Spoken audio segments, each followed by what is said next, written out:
I'm Michelle Carlson, the Education Director at the Lansing Art Gallery and Education Center, and I want to welcome you to our new series, our Artist Talk Brown Bag Lunch series. Today we're going to be talking about our new exhibition, Dreamscapes, which features the work of Luzhen Qiu and Cathy Jacobs. First, I'm going to hand the talk over to Katrina Daniels, our Exhibitions and Gallery Sales Director. She'll be leading the conversation. Please put your questions in the chat and we'll try to get to them after each of our artists has had a chance to talk. Also, we wanted to note that we were having some technical difficulties with our internet, so we're going to try to deal with that as best we can. So be patient with us. So Katrina, it's your floor. Thank you so much, everyone, for joining us today.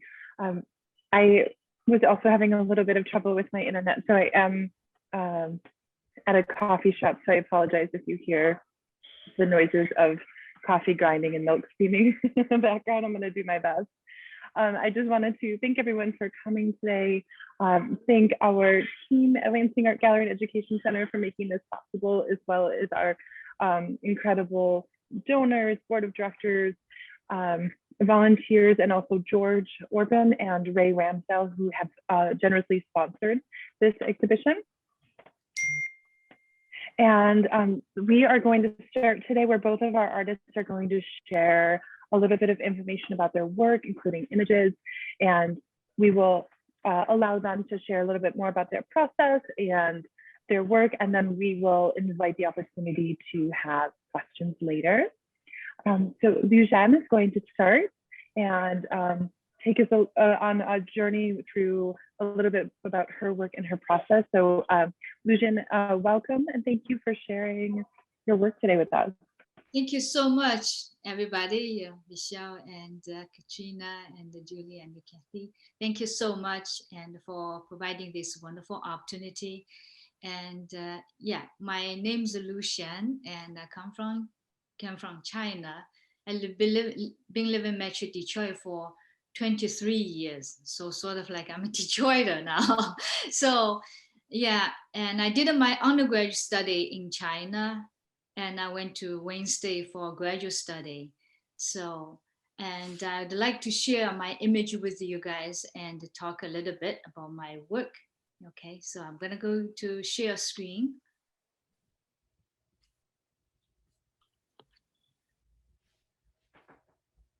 Can you see my image?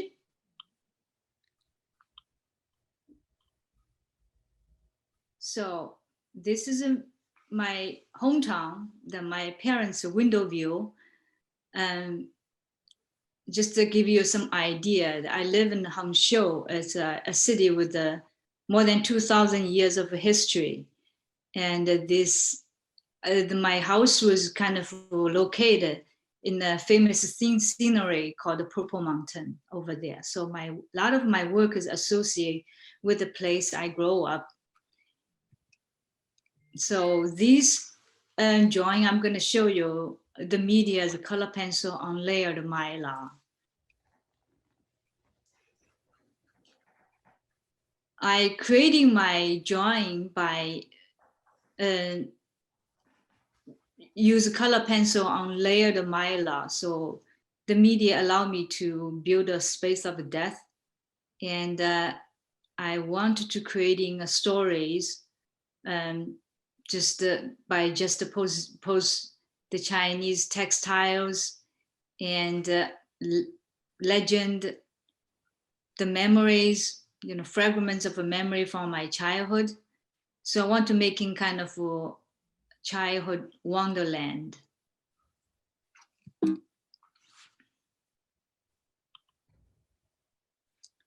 Yeah, this is a titled Glass House. So the things from my childhood, the toys I played before and the story that I read before, fairy tales.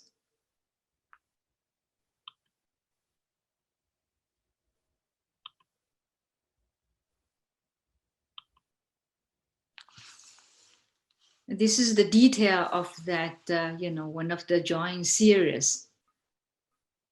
I love to correct some kind of candy wrapper. I have a friend who has a relative working in a candy factory who produced some kind of candy wrapper back then. So it's very beautiful candy wrapper and back then. And so I just collect them. I feel like my drawings are more, like that kind of, a freshness, kind of, candy wrapper kind of liking.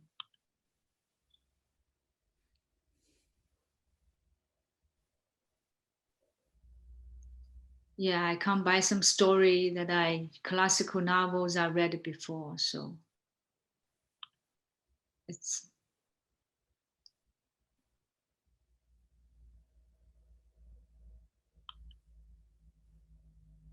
this is called a pond, the fish pond, but there's also one of the series in the quad image.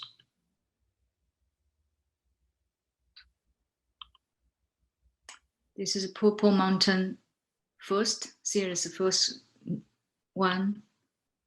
This is the second one. Sometimes I use a little bit mixed media. For example, on the left side, and I just mixed with the ink, watercolor, and acrylic a little bit. And mostly I just draw with the color pencil.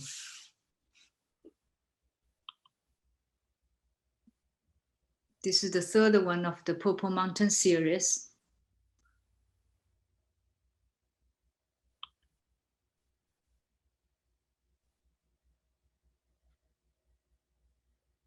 There's a little riding hood on the lower left corners, which I always repeat again and again. It's kind of, because you grow up and listen to those kind of stories. So it's always, fascinates me. That's also the details.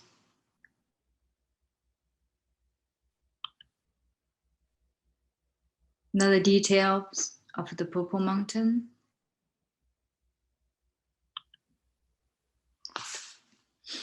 Details. So actually I just use the drawing on layered Mylar. Those Mylar can just, they put them together so you can see piece by piece because the Mylar is translucent. They can see through each other a little bit. Another details.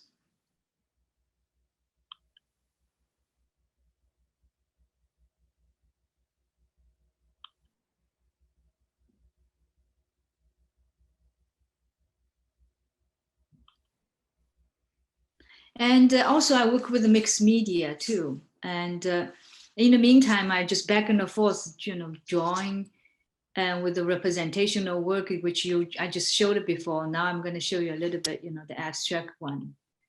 So this is a triptych, and I just collage with a different kind of, media and Chinese ink, sumi ink, acrylic, and sometimes I just paste with a different kind of, rice paper, and so it's mixed media. Sometimes they feed each other when I both doing a representational way could be a little bit more tight, and then doing this one, abstract could be a loosen up a little bit. These are watercolor on paper, but the media I use is not only watercolor, but also Chinese mineral pigment. So mix them together. So they could have certain kind of chemical interacting each other. Also, I done a bunch of monotype recently, and I just realized the monotype of what I did is just look like a landscape, and for me, so I think it's just almost like another way of a dreamscape for me. And the more I work, the more I was obsessed to, you know, the landscape. And then it's almost like my view is drawing into, traveling into that kind of a dreamscape.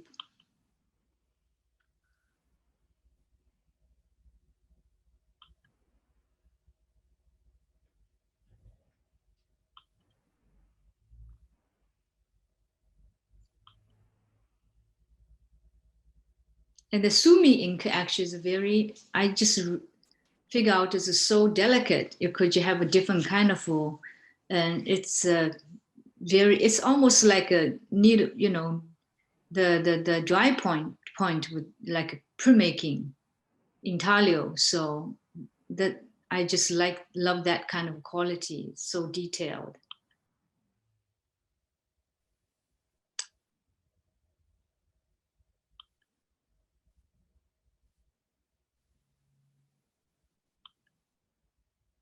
Okay, that's all I have for everybody. Yeah, to take a look. Any question for me? I just have one question for you. Okay. Could you share with our guests what Mylar is? Oh, Mylar is some kind of a film, and it's a plastic, and it could be transparent. It's just plastic sheets, and it could be also translucent. And I sometimes they have a tooth on the one side, a gloss on the other side. So I just draw on that the tooth side so the color pencil can stay. And for painting, for like put the acrylic over there, and then you could draw on each side. Sometimes you could draw on this side and then draw back also too. So yeah, Mylar's. I wondered about that, Luzhen, because I have seen that when you see the work up close, and I hope that our guests who are listening take the opportunity to come to the gallery to see the show. But I noticed that layering of depth of color in your work, and I did wonder if perhaps you were utilizing both sides of the Mylar. Yes, definitely. Yes, yeah. Mm-hmm. Thank you. I just wanted to make sure I clarified, so that might be a new material for some of our guests. They may not be familiar with that. So thank you for clarifying. Thank you. Yeah. And Cathy, would you like to share a little bit more about your work and process with our guests? Yeah. I'll share my screen also.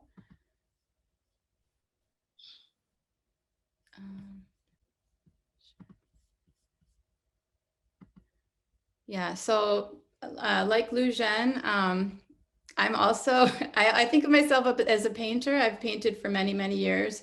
And in fact, Luzhen and I just met rather recently. And when she introduced herself to me, it was at an opening of mine. And she said, oh, we should do a show together. And so I went home and I looked her up. And I realized I'd been following this woman for over 20 years, you know, since I was in undergrad. And we both shared the same professor, Tom Parrish, who's in the upper right-hand corner. And she was doing her master's while I was in his undergrad classes. And he would talk about this master's student, and oh, she was, you know, she was really, ambitious in what she was doing, and to find her voice, she dumped a bunch of garbage or refuse on the floor and was finding the composition of that refuse and finding the beauty in it. So I know it was not about the refuse, but it was about the composition and the flowing of forms and those things that she still does in her paintings. So I was really excited that I finally met this woman. I'd also seen her work in shows. And I never knew they were all the same woman, all these different artworks that I was seeing by Luzhen, they were from her. So I did my undergrad at Wayne State, like I said, in Detroit. And then I many years later, I did a Master of Fine Art at Eastern Michigan University.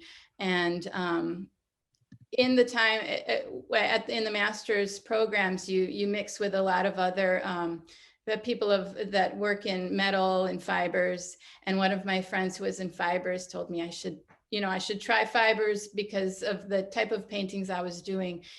She said, maybe it'll take you someplace you weren't expecting. And really, it took me someplace I wasn't expecting. I learned to weave. And so this is me weaving on one of the Eastern Michigan University looms.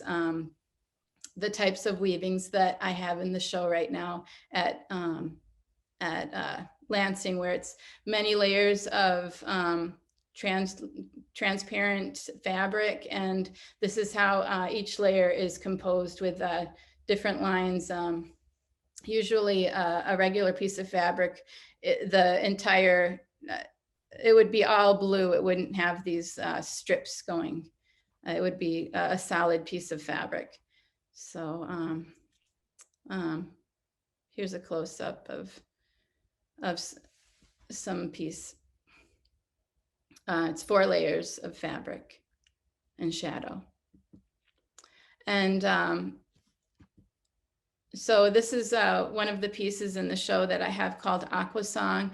And my work that I make with these layered fabrics, the intent is that as you move past them, they're going to shimmer and change. So this one, you can see the picture on the left, there's no red, there's just a seemingly darker blue stripe going through it. But as you move past it, you can see the red layers that are underneath. And so that's kind of what I'm playing with this transparency or translucency in the fabric. And these are made of linen, because the linen is, I guess it has a body to it, it has a shine to it, and it also has a tooth that allows it to stick to itself. That's why I don't work in silk. I would love silk, but silk doesn't stick to itself the way linen does. So I just, and I guess I have here, I think of these textile works as color field painting.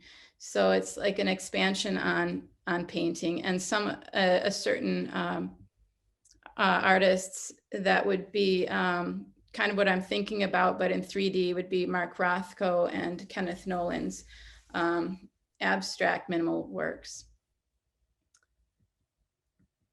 Here's another piece. I call this one Midwestern Spring. And usually when I'm thinking of how to create a piece, I should say I'm really just thinking about colors, and I might have an abstract idea of what colors I might want to put together.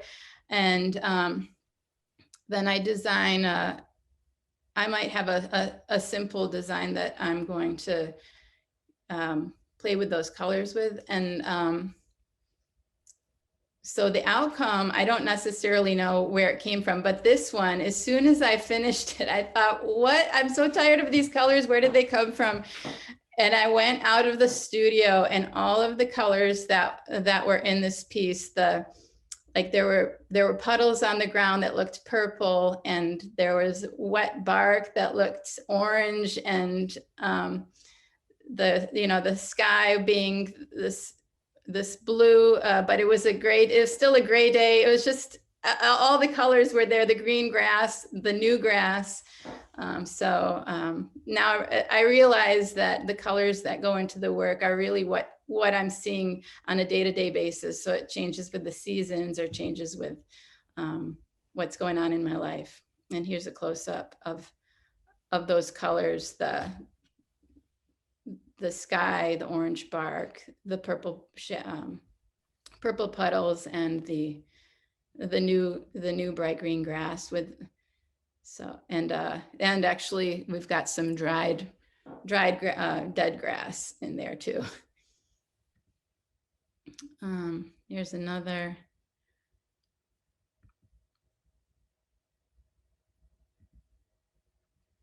This is the view of the studio that I'm in right now, with just a different work on the wall.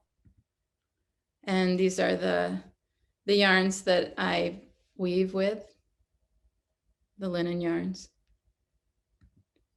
And actually this one, now these are some smaller pieces that I also have in the show, also made of linen. And I created these when the pandemic first started, and I couldn't come to this studio, and I could do something at home. So here's me making these hand loom pieces at home in the guest bedroom. And this one is called Celebration, because to me it looks like there's a party hat in there, and all the swirling seems fun to me. And a close-up. So they're transparent. This one is called Eddies.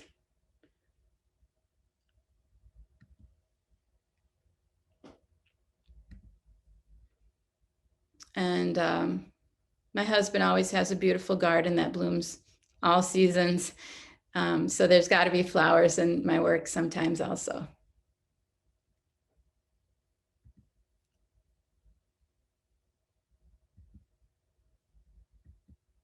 And this is my studio that I'm in right now, but with a different background of some of the works that are in the show. And my loom that's kind of folded up to the side. And that's it. Beautiful work.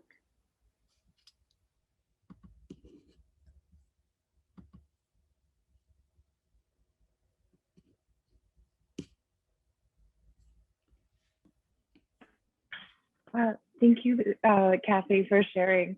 I was wondering if you would mind expanding a little bit about your background as a painter and how that translates into your work as a fiber artist. When I look at your work, I see that the building of layers and the palette that you're using. Do you think that some of that comes from your training as a painter? Well, definitely.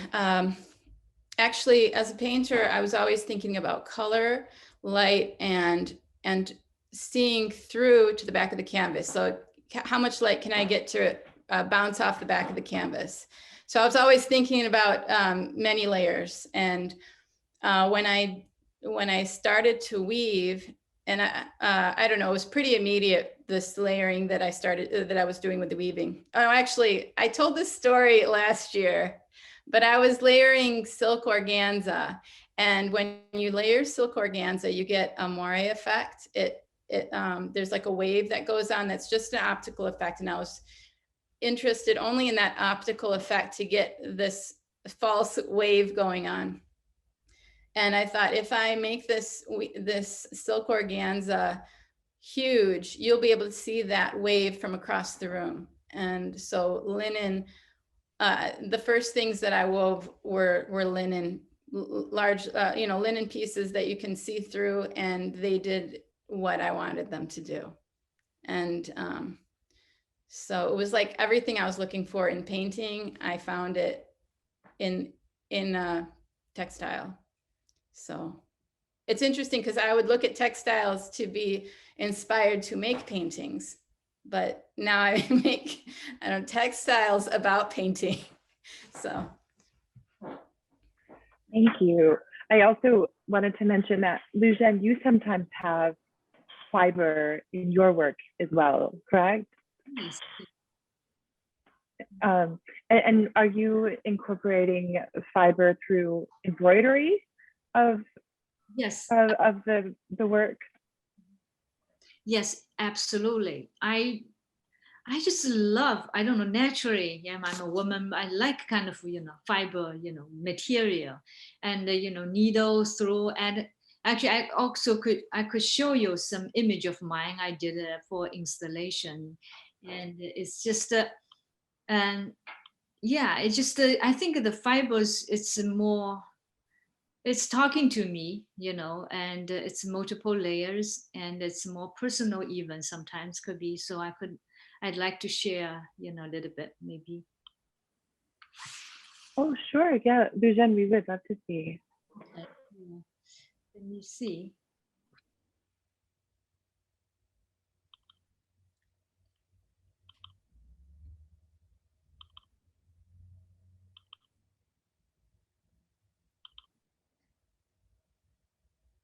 See, this piece is called a complex hyperplasia.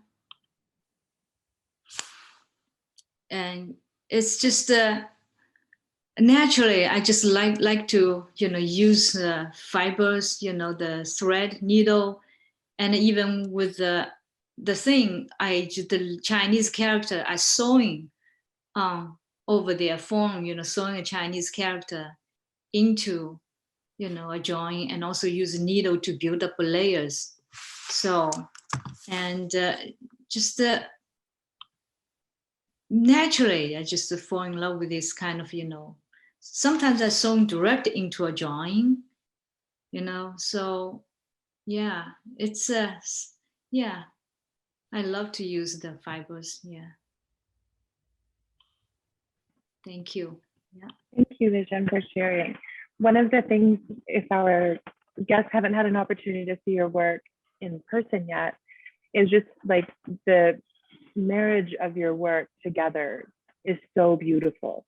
And the themes of memory and storytelling and layering and color visually is so beautiful when we see your work installed together. And I think the title Dreamscapes is so fitting.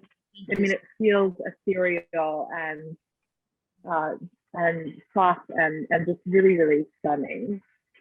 I'm wondering if you could each speak a little bit more about the themes of your work. You both talked a little bit about memory and layering in your artist statement. Yes, and the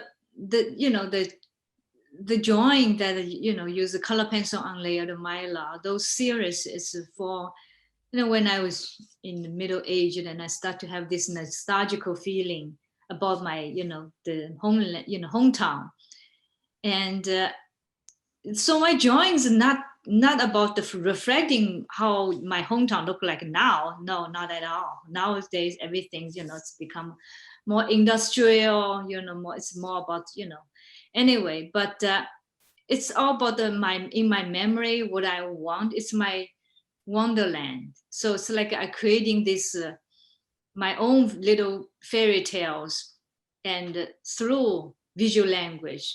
So it's sort of like I beautify a lot of things, it's like make everything a little bit more sweet, more questionable sweet. And also I use when I was a kid, I have my little aunt's friend working in a silk factory.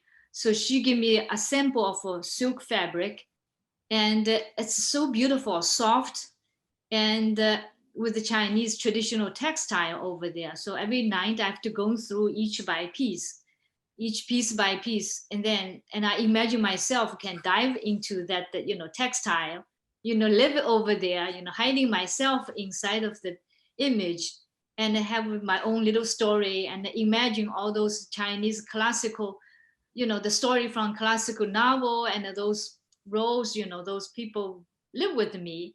So it's always like a personal, fantasy things going on. So that's it. Thank you. Thank you, Luzhen. That was beautiful. Cathy, can you share a little bit as well? Yeah, really, well, Luzhen and I were talking about this, as an artist, you go in and you do the work. You just do the work every day, you do the work. And so for me, it's really like subconscious. I don't come out and say, oh, I want to do this. I might see a cherry blossom, tree blossoming, and want to dive in like she does. And it might like just stick with me for the next 3 months, and I have to make something with those pinks, or but yeah, for me it's hard to pinpoint. So it is like the colors that are in my environment, and I guess I'm probably aware of my environment. Like, I keep my studio a certain way because I want to feel I guess safe and bright, and like beautiful things to be able to be in that bright space. So I think that is what comes out in the work. So it's very abstract for me, making. Yeah. Thank you. Oh, sorry, go ahead, Luzhen. Also, because you choose certain color, combine them together, just put together, put them together. It's already, the color sometimes tells a story, you can feel, you can even smell, you can feel something's going on through your color, through your, so I think it's there already, although you might not thinking it's might be more minimal, more abstract, but for other people, for interpreting your work, I think it's already, everything is there, it's yours, and tells your story, that moment of time. So I just like to remember, I told you one of your pieces remind me of a pond, look in the pond, the layers by layer of those tree leaves deposit into on the bottom of the pond, and then you can feel, you can meditating for a long time, gaze for a long time, that moment carry you away. So I think that's already enough, for, yeah, great. Thank you.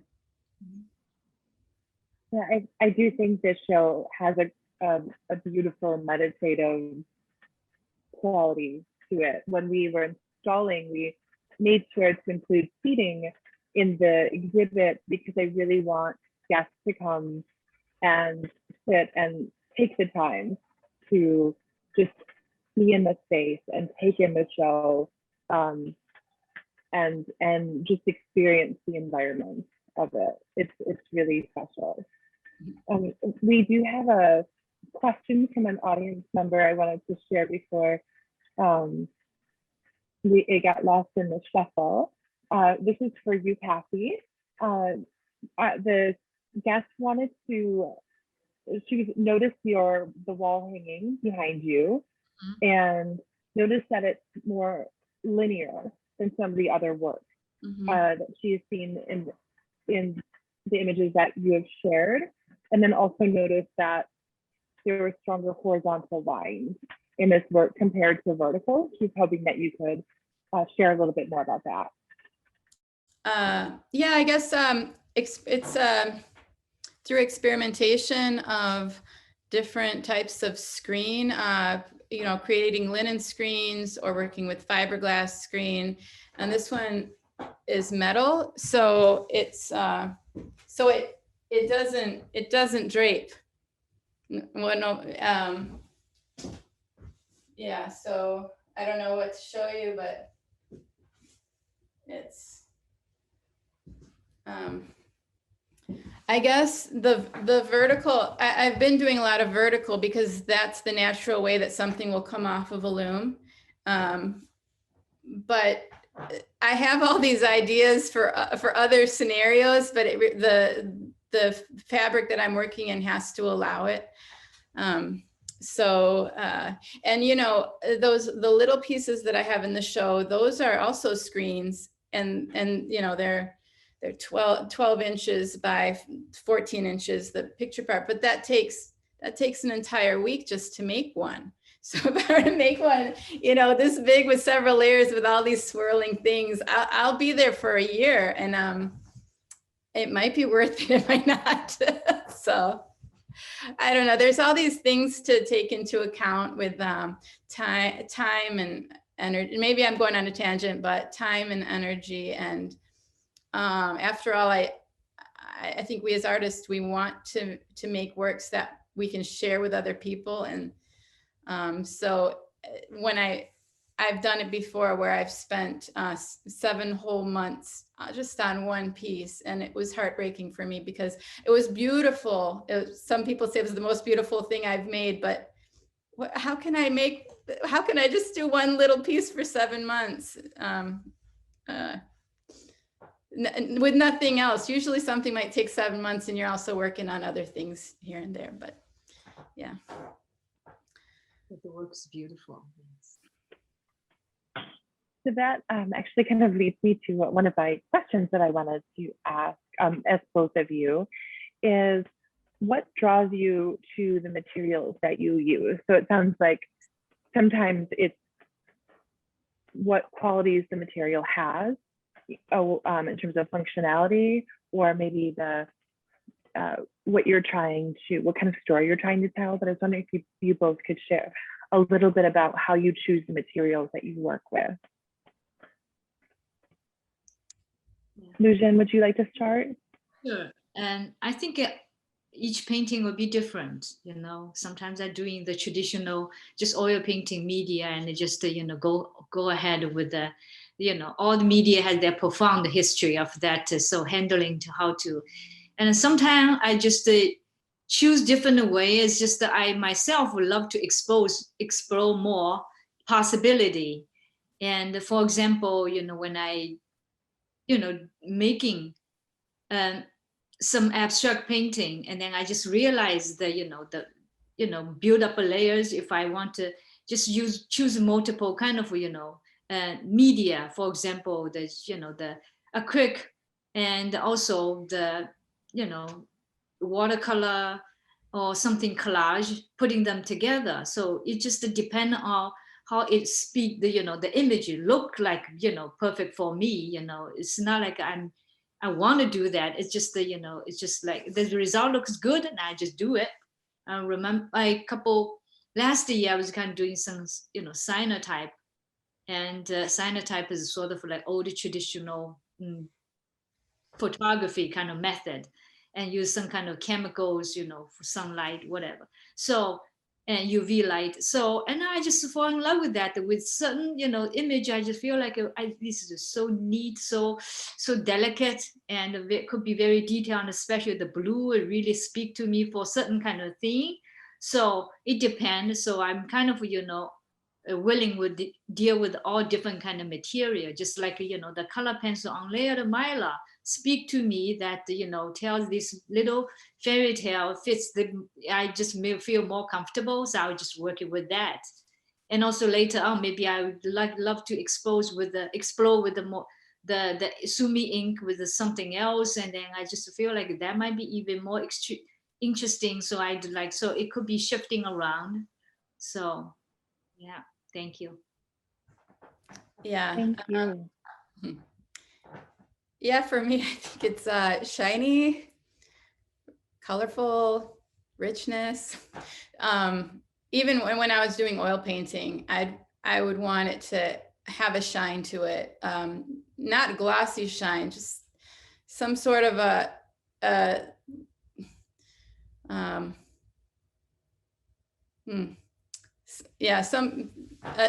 delicate shine. So that meant oil painting and egg tempera. Egg tempera has a gorgeous shine to it.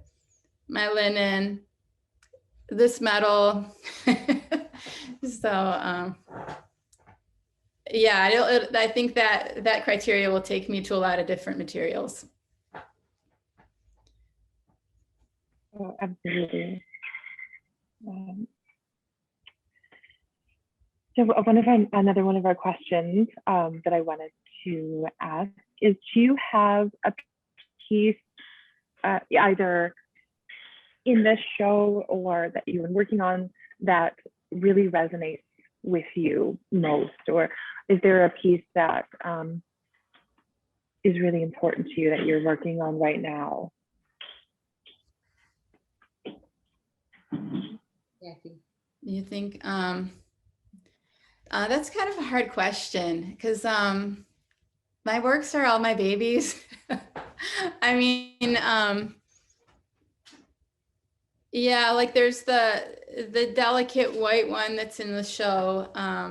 It's really, I think it's all white. It's just one layer, and it has some metal going through it really delicately, and some thicker lines. So it's a very, very delicate grid, and it just drapes. And I think of that as, I don't know, a picture of our lives, like going through time and be getting more and more and worn, but we're still that, who we were to begin with, but time is changing us kind of. But I guess that's what my most wistful, and so that makes me, well, your question makes me think of the most wistful. But yeah, the others are more joyful. I don't know.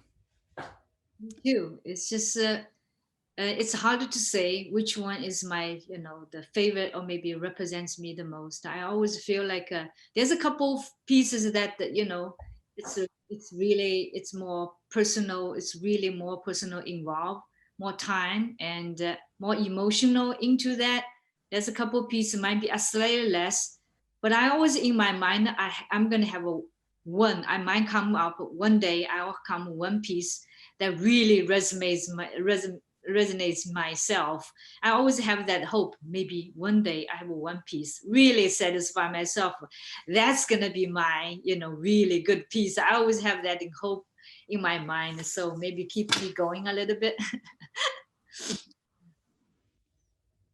I want to just encourage anyone who has a question to please feel free to drop it in the chat. We would love to take your questions. One of the questions we have, which is something I really love, and something I've dealt with also as a creative, is how do you know when a piece is finished? I think that can be finding that balance of when to sort of step away from making. Can you share a little bit about that? Yeah, Luzhen can articulate this. It's always a big question for all artists, I think. I think for me, it's just when you have nothing more to resolve for the work at the moment, and sometimes the work satisfy your eye visually, and that's the time to put down something, and you just execute the whole painting or not. Yeah, but sometimes you could get the refresh it again. Today you think it's done, and tomorrow you think it might need to add a bit more. That's what is so interesting. Making art is always have a more, choice, and the better you practice, the smarter you have. You can be. And the best choice you can. Yeah. Thank you. Thank you. And I'm wondering if you can each speak to how your practice has changed over time, and if it has changed at all within this last year. I know, Cathy, you mentioned a little bit about some of the pieces that you made because you weren't able to access your studio. Has going through this past year changed your work at all? As the whole world, around us has changed.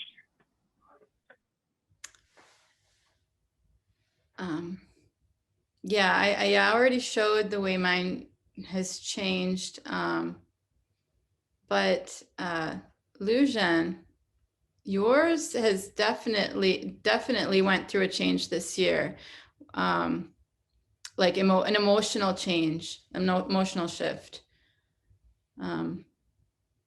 Yeah, definitely. During this pandemic, it's so emotional for me, and I guess for everybody. It's so difficult when you deal with the biculture, both in this, too, in China, over here. And there's so much emotion inside of me. I cannot keep making, my little fairy tale anymore. So I start to shifting my emotion to my work. So I start to, making a lot of abstract one, and I ask question to myself, and visually and how to solve it. So it's shows a lot of inner struggle. So I think, by times always, changing, So yeah, thank you, Kathy, for mentioning about that. Yeah, but even so, like the Luzhen's works that are in the show were done before the pandemic, and I find them really soothing to look at right now, because it's different from the emotional where we are right now in the world. So Yeah. yeah. Yeah, I agree. I think the show does feel calming and soothing. It feels like something that you can sort of get lost in a really beautiful way as a viewer, and it's quite encompassing in a sort of meditative way, which is really, really wonderful. Excuse me. I have another question for you all is, how do you remain motivated and inspired? Do you find motivation in the environment around you? Do you draw motivation from other artists, from poetry, or going to a museum? Can you share a little bit where you might draw from that? Yeah, just like as you said, from different fields, you're learning, or maybe it's always inspiring, reading novels, listen to, listen to music. I sometimes got inspired by, motivated by listen to music. For example, I would kind of, had one time I was kind of talk to my student that, from J.S. Bach's fugue, the music composition, why can't you just making image, collage image, like use the Bach's fugue composition? So it's always like a refreshing on exciting to, jumping to other field and then to see how they compose and each other, how they putting things together. They put in music, and we just shift it into fine art visually, put the thing together. Yeah. Thank you. Yeah. For me, inspiration, well, for example, when I was painting, came from beautiful textiles like upholstery fabrics and silks and things like that. Now that I'm doing the textiles, I'm looking a lot more at trees and then the nature around me. But that's a different, being inspired to do something and being motivated is different. So for me, the motivation comes from, like, if I'm in the studio a lot, the ideas are exploding. I don't have time to make everything that I would like to make. So that always comes with just doing it daily or thinking about it daily. The motivation does. It does for me. It doesn't come from going to see other art or even music. So it's, yeah, for me, it's life is really visual. Just what am I seeing? What am I allowing my eyes to see? That's one thing. I try to guard my eyes. I don't look at everything. Yeah.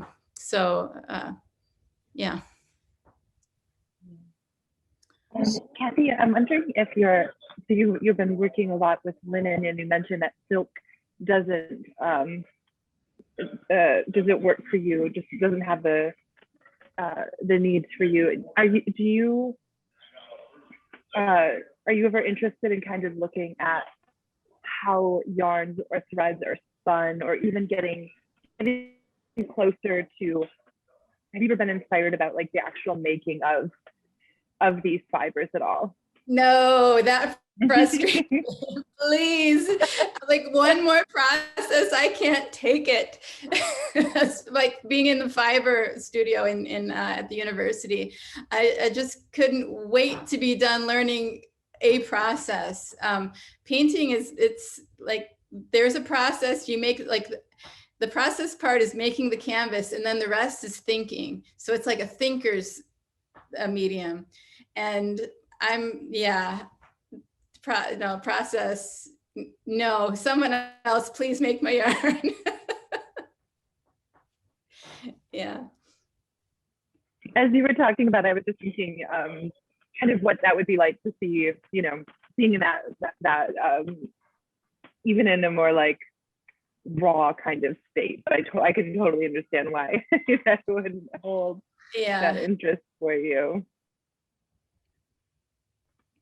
I just have one more question.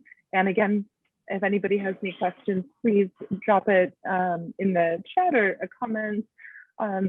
So at Lansing Art Gallery and Education Center, you know, we, of course, are exhibiting professional artists. We also have an education center where we're working with artists of, you know, many different stages in their career. Some people who are making for the first time, some people who have been showing for years.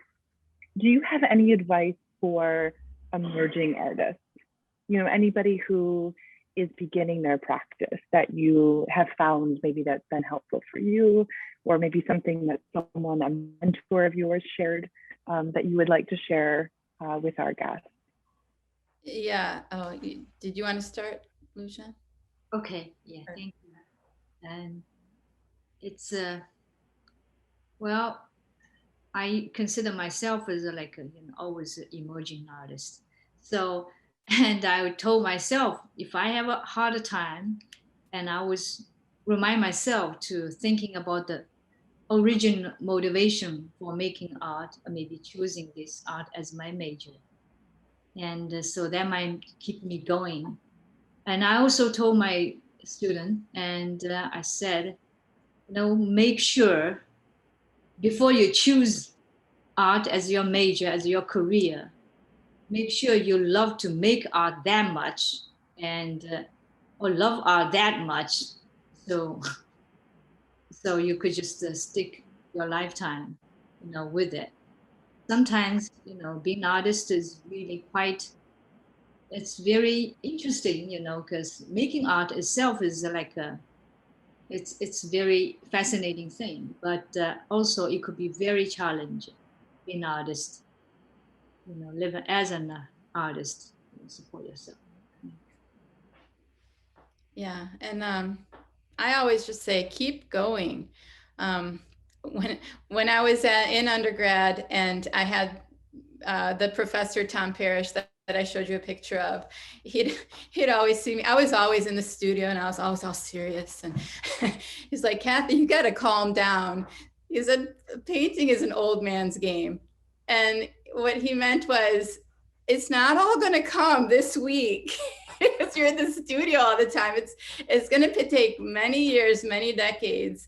And so it really calmed me down. Like, I just need time. I just need to keep going. So even no matter where you're starting, the longer you're doing it, you're going to improve. Even if you think you can't improve anymore, you'll keep improving. So I totally agree with that. Yeah. I think be a painter, be an artist, just like you have to imagine yourself being a farmer, you know, every day go to work, and then just the rest of them and let it be, you know. And one day, if you believe yourself, you work hard enough, you'll have a harvest, you know. But sometimes it depends, you know.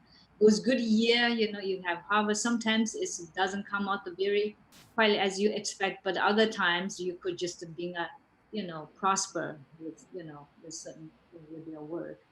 So just keep hoping and keep working.